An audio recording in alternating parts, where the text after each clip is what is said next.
Hi there guys, in this video I will show you how to know who visited my Twitter profile.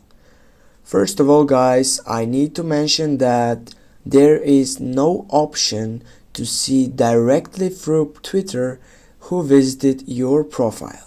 First, what you need to do is to go on your browser and type for Twitter Analytics. Go tap on the first section and then you'll need to go and sign up into your Twitter account. Let's get started with mine. Now get back to your Twitter Analytics.